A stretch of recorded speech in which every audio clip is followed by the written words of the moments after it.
Halo semua, perkenalkan nama saya Gibi Alfariska Fangida dari tingkat 2C Teknologi Laboratorium Medis. Di sini saya akan menjelaskan tentang imunologi kanker. Yang pertama dimulai dari definisi kanker. Kanker adalah istilah yang digunakan untuk suatu kondisi di mana setelah kehilangan pengendalian dan mekanisme normalnya, sehingga mengalami pertumbuhan yang tidak normal, cepat, dan tidak terkendali. Sejalan dengan pertumbuhan dan kembang biaknya, sel-sel kanker membentuk suatu massa dari jaringan ganas yang menyusup ke jaringan sehat di sekitarnya yang dikenal sebagai invasi. Dan di sini ada 5 kelompok besar yang digunakan untuk mengklasifikasi kanker. Yang pertama ada karsinoma, yaitu kanker yang berasal dari kulit atau jaringan yang menutupi organ internal. Dan yang kedua ada sarkoma, yaitu kanker yang berasal dari tulang, tulang rawan, lemak, otot, pembuluh darah atau jaringan ikat. Dan yang ketiga ada limfoma, ialah kanker yang berasal dari kelenjar getah bening dan jaringan sistem kekebalan tubuh. Dan yang keempat ada adenoma, yaitu kanker yang berasal dari tiroid, kelenjar pituitari, kelenjar adrenal, dan jaringan kelenjar lainnya. Dan yang terakhir ada leukemia, yaitu kanker yang berasal dari jaringan pembentuk darah seperti sumsum tulang dan sering menumpuk di dalam aliran darah.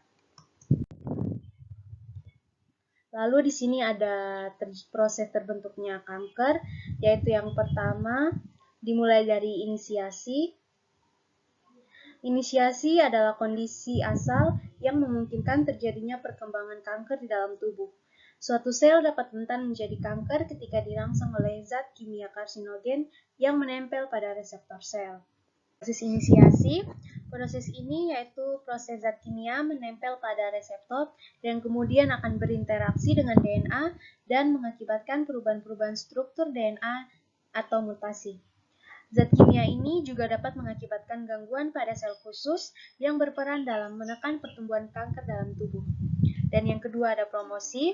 Promosi yaitu sel-sel yang terinisiasi di dalam tubuh yang merupakan sel yang sangat rentan terhadap gangguan. Perkembangan sel inisiasi menjadi kanker dapat menghilang dengan sendirinya apabila diikuti dengan berkurangnya paparan agen-agen promotor tersebut di dalam tubuh melalui proses metabolisme. Sel inisiasi dapat menjadi kanker apabila terjadi interaksi secara terus-menerus oleh agen promotor. Dan yang terakhir ada proses progresi, yaitu proses yang terjadi akibat perkembangan neoplasma yang ditandai dengan pertumbuhan sel secara drastis. Invasi sel-sel baru, metastatis, dan respon hormonal dan perubahan morfologi secara independen. Slide selanjutnya kita akan membahas tentang antigen kanker.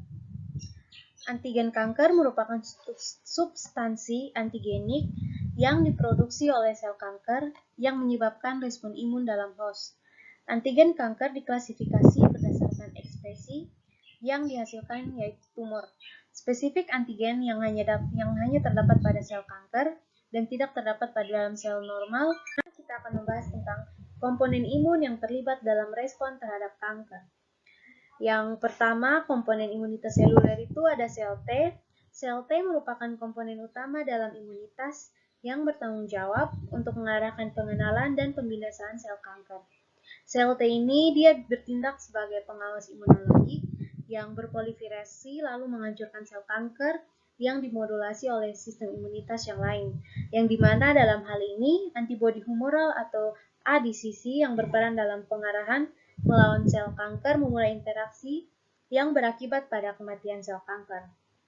Berbeda dengan sel T, supresor T menghambat respon imun melewat kanker. Dan yang kedua itu ada limfosit T sitotoksik.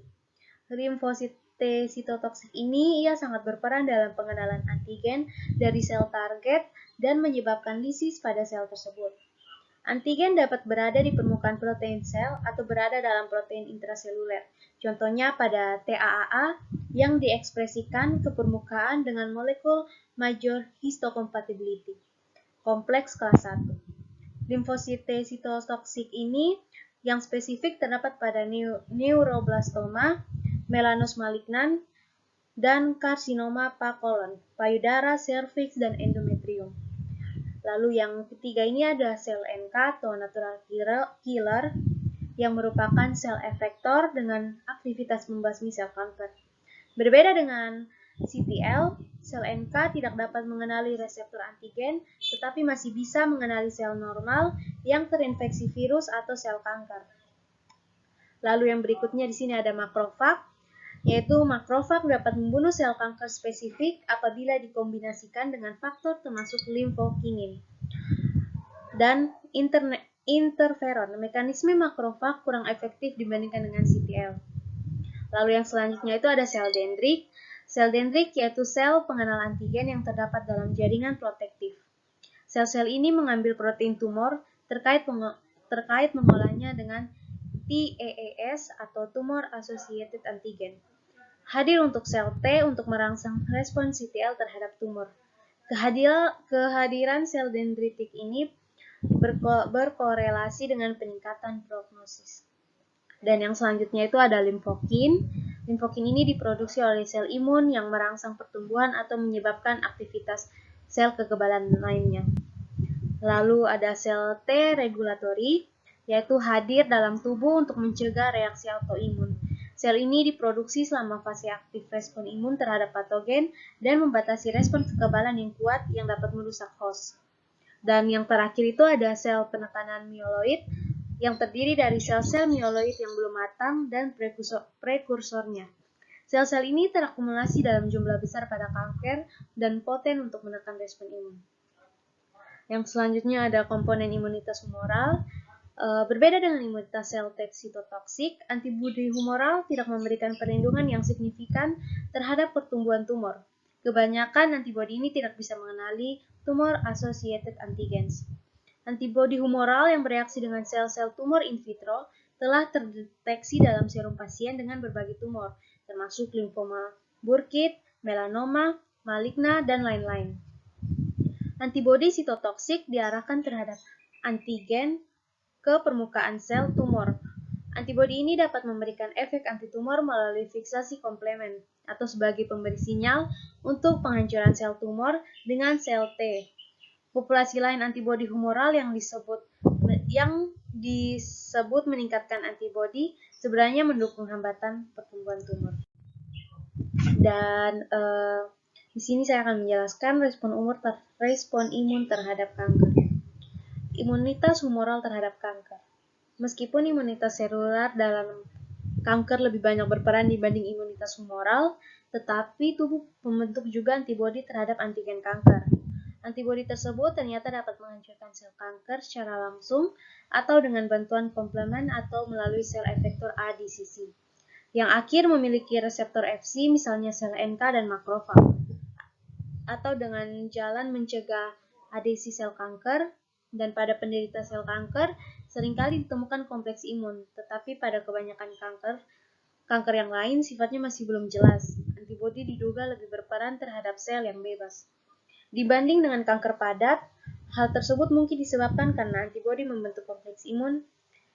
Respon imun terhadap kanker, yaitu yang B, imunitas seluler terhadap kanker. Pada pemeriksaan patologi anatomi kanker, sering ditemukan infiltrat sel-sel yang terdiri atas sel fagosit mononuklear, limfosit, sedikit sel plasma, dan sel mas. Meskipun ada beberapa neoplasma, infiltrat sel monoklear merupakan indikator untuk prognosis yang baik, tetapi pada umumnya tidak ada hubungan antara infiltrasi sel dengan prognosis. Sistem imun dapat berlangsung menghancurkan sel kanker tanpa sensitivitas sebelumnya. Oke, baik, sekian dari presentasi saya. Terima kasih.